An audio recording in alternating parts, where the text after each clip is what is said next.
Problem solution চ্যানেলে আপনাকে স্বাগত।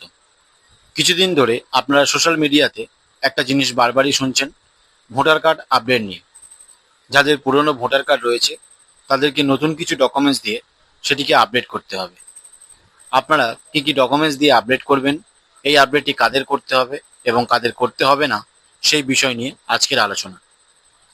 তো শুরুতেই বলি, এই আপডেটটি শুধুমাত্র বিহার রাজ্যের জন্য করা হয়েছে, অন্য কোনো রাজ্যের জন্য এটি এখনো প্রযোজ্য নয়। তবে পরবর্তীকালে অন্য রাজ্যের জন্য এটি প্রযোজ্য হতে পারে। এখন যারা বিহারে বসবাস করেন তাদের ভোটার কার্ডটি আপডেট করার জন্য সেখানে নানা রকম ডকুমেন্টসের কথা উল্লেখ করা হয়েছে। আপনারা সেই সমস্ত ডকুমেন্টস নিয়ে আপডেট করুন। আপডেট করলে আপনাদের ভোটার কার্ডটি আপডেট হয়ে যাবে এবং এটি যদি পরবর্তীকালে পশ্চিমবঙ্গের জন্য চালু হয়, তো সেক্ষেত্রে আপনারা কিভাবে আপডেট করবেন বা কী কী ডকুমেন্টস দেবেন সেই রিলেটেড ভিডিও আমি আপলোড করে দেবো। আপনারা সেখান থেকে ভিডিওটি দেখে নিতে পারবেন। বিহার ছাড়া যারা অন্যান্য রাজ্যতে বসবাস করেন, এখন তাদের ভোটার কার্ডটি কোনো আপডেট করতে হবে না। আপনারা এখন কোনো গুজবে কান দেবেন না।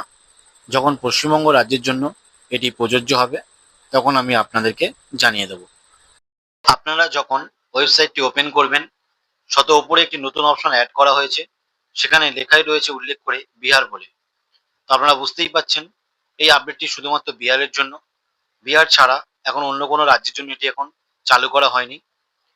অন্য রাজ্যের জন্য যখন চালু হবে তখন আমি আপনাদেরকে জানিয়ে দেবো। তো ভিডিওটি এখানেই শেষ করছি। যদি আপনাদের ভিডিওটি ভালো লেগে থাকে একটি লাইক করবেন, এরকম আরো ভিডিও পেতে আমাদের চ্যানেলটিকে সাবস্ক্রাইব করবেন। ভালো থাকবেন।